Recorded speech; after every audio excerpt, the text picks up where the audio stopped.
What's up, everyone? It's Marion Wallace for Restoring Ghettos Forgotten, and I have another short conversational piece about trust issues and how to know if we still have them, if there's still some remnants of some untrusting behaviors that we may have inside of us. And those trust issues are very toxic, so we need to kind of pay attention and understand if we're dealing in this arena. So if you haven't done so already, please click and subscribe on my YouTube channel for more real talk videos.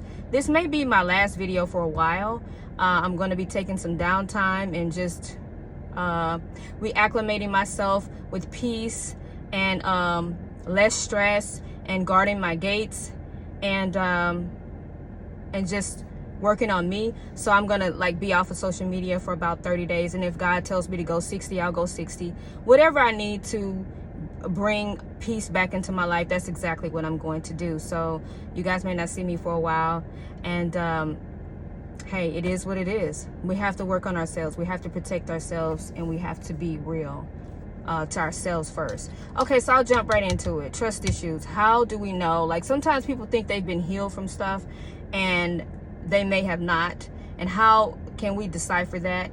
It's because it's a pattern. It's a pattern. If you cannot be in a friendship, be it a friendship, a platonic friendship, a romantic relationship, whatever, because of your trust issues, it's only going to perpetuate. It's only going to continue to go. It's never going to go anywhere. It doesn't matter if you think it's gone. Eventually, when you get back into a new relationship, you're going to go through the same type ordeals, the same situations, and you may even be pushing some good people away. So I thought this was worth a conversation about trust issues. Now, I can describe my trust issues. I had trust issues from a child. A lot of you have already, some of you have read my book, and some of you have heard my story already. So you kind of know a little bit of my story. But because of how I grew up, I developed trust issues because I didn't feel like I had someone covering or protecting me. I was always scared, and I was always I just couldn't trust people from a child growing up, because the very people that were supposed to protect me did not. So that's how I developed my trust issues. So if this sounds familiar, you may still have some trust issues going on, and it doesn't necessarily have to do with any of your romantic relationships. This is something you already had since your childhood. So that's something to think about. That's just a situation that made me develop trust issues, and then they went over into my adulthood, and then even into my friendships and my romantic relationships. So it's something I had to deal with. I had to go and sit down and talk to someone, and they had to peel back the layers, and they helped me realize why I had those trust issues and how far they stemmed back. So they helped me pull back the layers, and they also helped me develop techniques on to how to train my thoughts on how to determine if this person that I was dealing with was trustworthy, if they really did something factual that wasn't trustworthy, or was it my subconscious thoughts telling me, okay, you can't trust this person, because you can't trust anybody. So they taught me techniques on how to learn how to trust people, and I am so grateful to God that I seeked treatment, because that was destroying my life. I couldn't trust anybody. I had no friends. I was pushing people away all the time, and it was also tragic because being distrustful will leave you isolated. Nobody will want to deal with you, because every time they do, you're standoffish, you're upset, you're thinking somebody wants something from you, and you're thinking they mean you, like they're trying to come and take something from you, or they're trying to do something to harm you. And it just destroys, and it destroys a lot of relationships and friendships. And we all need each other. So we have to make sure we're healthy enough to engage each other on a daily basis. And so that's an example of how my trust issues began, and how I had to go through the process of healing my trust issues so I could be in happy, long-term, fulfilling relationships. And so I went through those processes. I worked really hard at it, and I got through it. Now that I'm through it, it doesn't mean there's not any remnants of that still in me, because that sting from it's embedded in me. But it's not as bad as it was. My trust actually builds. Like somebody that I meet, I don't immediately give them trust. They have to show me that I can trust them, and it's not a long drawn out process. It's just about them being real and being who they say they are, and then they do what they say, And and so they build trust with me because okay, this is a person of their word. They said they were going to do this and they did that. So okay, I see some good patterns here. Okay, this person seemed, and you see how they handle other people and how they handle their business. And that's how I mean by my trust actually builds. So my trust issues, the bad negative ones, are gone away, but I do have to make sure I'm dealing with the right person before I totally open up. And there's nothing wrong with self-preservation, you guys. It's okay to kind of get to know somebody first before you give in to them. But if you feel like that process is not happening in your life, to where you've known somebody 6 months and you still don't trust them, but every time you think, so say for instance, an example, say for instance, you've known somebody for 6 months and everything you've told this person you were going to do, everything that person told you they were going to do, they've done it every single time, but you still don't trust them. Sorry about that, you guys. My cell phone is getting too hot in this window, but I'll make it brief. I was going into the fact that the point of if you've known somebody 6 months and you're trying to get to know this person, and everything that they told you they were going to do, they did it, and yet you still don't trust them. That's when you have to go in, you have to kind of evaluate yourself and see if you still have trust issues, or you've always had trust issues, because that needs to be fixed. That's how we maintain good human relationships. So that's what I was saying before the video cut off. I'm sorry, but I think I'm almost done. I just want to go into the fact that I always say in some of my videos, we don't have a right to keep re-injuring each other. This world has not been fair for many of us, and we can't do anything about the past. We can't do anything about what people has done wrong to us. But what we have to do is we have to forgive them so that we can get our power back and move on in our lives. That's it. I moved from one place to another because I'm headed back to the house, coming from the gym. So I'm moving. So please disregard all the whatever you see in the background. I just wanted to get this video finished. Again, my videos is always meant to empower and encourage. It's never meant to tear anybody down. I realize that some of my other videos are coming across in a different way. Hey, you can't please everybody. But the videos that I made said this is for the ladies. It's like there's more men commenting on it, and a lot of men are getting in their feelings. Hey, I don't apologize for that. You guys need to get over your feelings and really look inside to see where in your life you are your own poison, because until you do that, you're going to keep coming up short. That's for women and men. You can stone the messenger, but it still doesn't change the fact that if you have some of those tendencies within yourself, you're going to always have issues with your significant others, or even in your platonic relationships and your friendships and your families. We have to learn how to treat each other better. I lead with love. It doesn't matter who I'm dealing with, girlfriends, anybody. I lead with love. I'm going to always, if I am in a relationship with you, I'm going to pour into you. I'm going to love you, and I'm going to uplift you and encourage you and challenge you. I'm going to challenge you. I'm not one of those friends that's going to see you finna walk over this bridge and not warn you. So I'm one of those people, and I lead with love. That's the only way I know how to do it.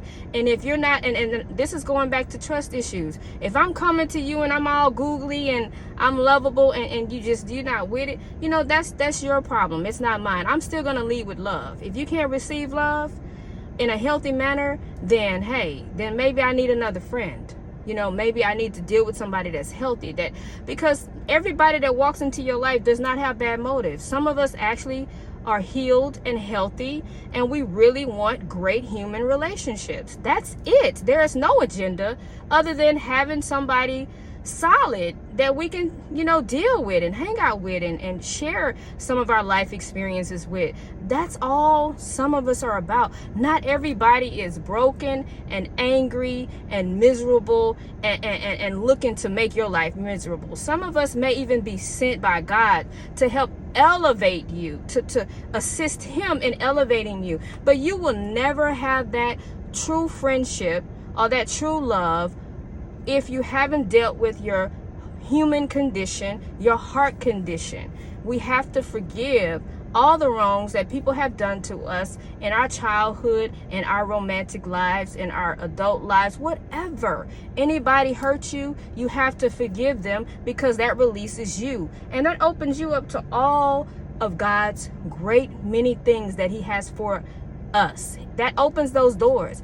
The moment I was able to forgive the people that didn't protect me, the people that violated me at the early age of 5 and then 15 and then later on, and it's like that was a pattern because it was a generational connection of abuse that was following me and that was hindering me, and that's why I was attracting all these abusive, horrible people. So I had to fix and clean my energy. So I had to forgive the people that hurt me, and the more my energy became cleaner and I was less toxic, I started attracting more positive people. So I didn't have to question why they were really around me that much, because I was attracting a better quality of person. And I don't mean that nobody's better than the other, but maybe their energy kind of matched mine more. Maybe I should say that. And so that's what I mean. But until we can't have clean energy and we can't feel clean energy unless we're clean.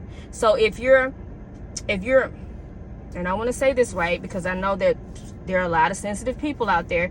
But if you're doing everything, to bring negative energy to you, like you're watching a lot of reality TV and all you see is trifling mess on there, all you see is women cheating on women, men cheating on men, everybody disrespecting each other, guess what? That's going to go into your subconscious mind. That's going to even go into your conscious mind, and then before you know it, you'll be accepting behavior like that, or you'll even be acting like that. That's why I say, I mean about guarding my gates. I make sure I guard my gates. I make sure I determine what I can and cannot watch. I even do that for my children. I don't want them watching a certain thing because I know that it may eventually filtrate into their psyche, and then they're behaving that way. So it's very important that if you want to be changed, if you want to be whole, you have to make sure you're not putting all this junk in your body. And I mean everything, anywhere from the way we eat. We need to change the way we think. We need to change the way we eat. We need to change the way we behave with each other, how we treat each other,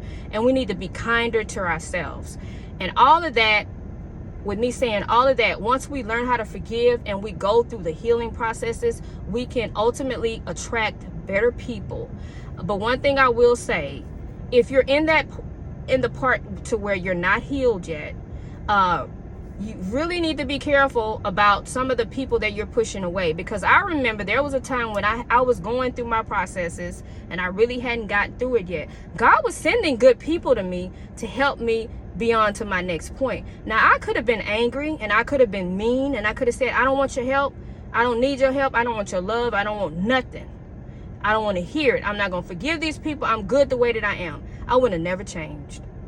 But every time God sent me a good person to pour into me, to plant seeds, I listened.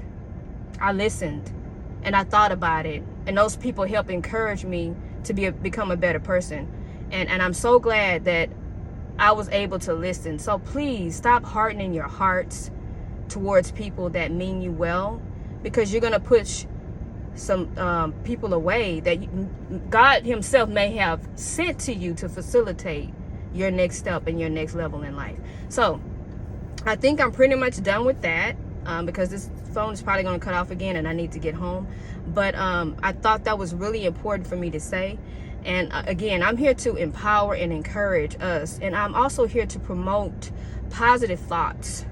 You know, once we change our thoughts, we change our lives. Once I decided to forgive and I decided to take accountability for the stuff that I was doing, and I changed my life, because I didn't blame the people that hurt me in my past. I forgave them. And now everything after that is up to me, what I'm going to do with my life. So that's it. I appreciate you guys. Again, I'm going on a little, I don't want to call it that, but I'm just going to take a break, maybe 30 to 60 days to kind of get myself and my thoughts together. And I'm going to be working on myself too. I'm a continuous work. I'm going to say a continuous work of art. I'm God's work. I'm his artwork, and he's still working on me. But I won't stop because I don't want to re-injure anybody. I don't want to hurt anybody. I never wish to hurt anybody. And if I feel like I hurt somebody, then I have to go inside myself and I have to fix that part of myself. That's just the way that I've been. That's how God has created me. And so If I feel like there's something I need to take care of, I'm going to back up and I'm going to take care of it so that I can be a better person for everybody that I have to be involved with. And I challenge you guys to do the same. I'm here to tell you, I don't care where you came from or what you've been through. You are somebody special because you are God's child and he loves you. And there is absolutely nothing you can accomplish on this earth, but you do have to take care of your heart condition, your human condition, so God can get you where he wants to get you. Okay? So I wish you guys nothing but the best. I love y'all. Take care of yourselves. Take care of each other. Remember to put God first, love God, and be blessed. I'll talk to you soon. Bye-bye.